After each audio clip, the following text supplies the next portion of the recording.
I think 1950 was a landmark in the political and constitutional development of Gibraltar for a variety of reasons. I mean, bear in mind the context, which is that this was happening all over the British Empire.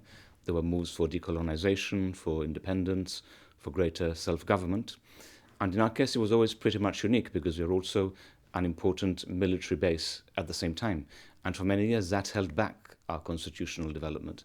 And in a sense, the irony is that it took 2 world wars to actually spur on the development of our constitution after that. So firstly, after World War I, the City Council was established, as you know, and after World War II, first of all, it was re-established with a majority of elected members, and then in 1950, a legislative council was set up. And that was really the key. I mean, for those years, the people of Gibraltar had realized the little control that they had over their own affairs.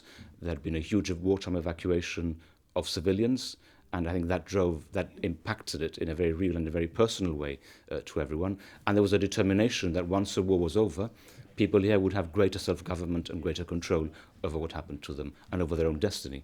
So that feeling led, first of all, to the reconstitution of the City Council in 1945 with a majority of elected members for the first time, and then in 1950 to the establishment of a legislature. Interesting that you should say that, because one of the questions that I had was the 1969 constitution, then followed the 67 referendum, where again the people of Gibraltar had their own say. So do these constitutions normally follow historic events?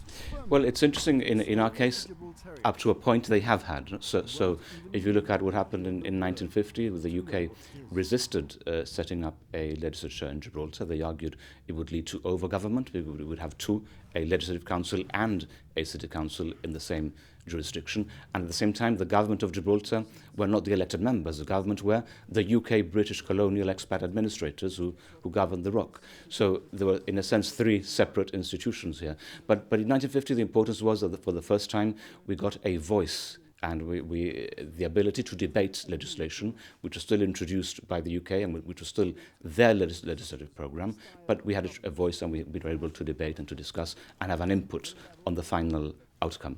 But in 1964, there was also a constitution that came about as a result of 1950. There were a series of different changes as the years went on, as the 1950s progressed, and that culminates in 1964 with the creation of a government of Gibraltar, which are the elected members, or who are the elected members, rather than the UK colonial government at the time. That was a big landmark change in 1964, and it came also at a time when our identity, our sovereignty was being challenged by Spain at the United Nations in a very real and a very dramatic kind of way. And the outcome came in 64. In 69, what happens is that those same problems with Spain continue throughout the 1960s. There was a referendum held in 1967 where further constitutional change is promised if people vote to remain British.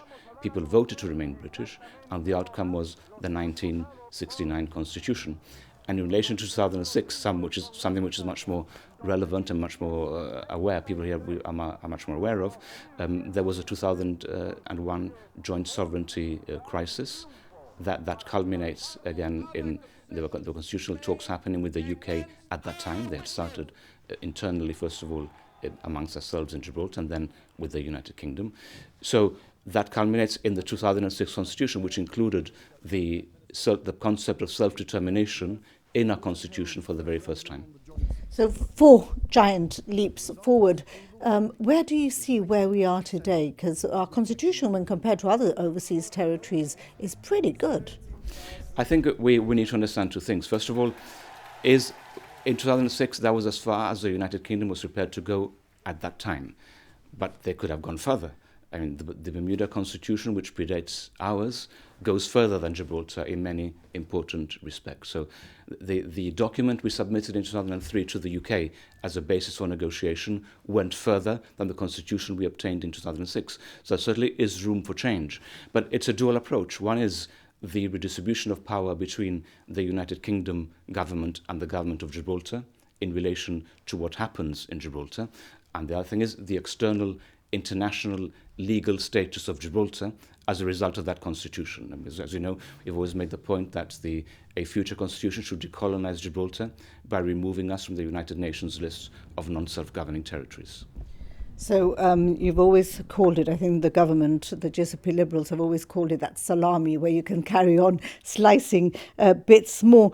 So constitutional reform, that was one of the things that we heard a lot of in the election, but yet that select committee has not met yet a year later. Well, there's an important reason for that. One is that, as you know, and as everybody knows, we've been in lengthy negotiations with the European Union, so the United Kingdom, ourselves, with Spain and the European Union, to establish that relationship with Europe. That would have a bearing on a constitutional structure to the extent that Europe appears and features in the 2006 constitution. That would need to be removed. So we need to wait and see what emerges from those negotiations before we can progress on the other one. Now, from our perspective, it's very clear there is a process to be followed. That process would be the establishment of a select committee, which has already happened. That is the first step in that process. The next step would be for the committee to be convened and to formally establish the areas of negotiations, the parameters of the negotiations with the United Kingdom.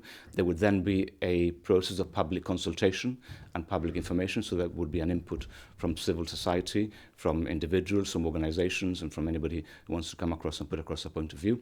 All that would then be merged and produced in a document which a select committee would recommend to the Gibraltar Parliament for the Gibraltar Parliament to adopt as its negotiating position in the discussions with the United Kingdom, which would follow. But the reason why this hasn't progressed is precisely because of the treaty negotiations which are still underway. Would we have a referendum? Well, if it is a constitution, a decolonizing constitution to remove Gibraltar from the UN list of non-self-governing territories, there would need to be a referendum because it has to be the freely and determined choice, freely and democratically determined by the people of the territory. Can we read into the fact that you don't want to do your work twice? You don't want to work twice into optimism on that treaty? Well, I don't want to be drawn into the treaty, but as you know, the negotiations are still ongoing. We need to wait and see how they conclude, whether we have a treaty, which is certainly our preferred option, what we are fully committed to, or whether we end up in a no-deal scenario. That would then open the door, I think, to have a detailed constitutional discussions with the United Kingdom going forward.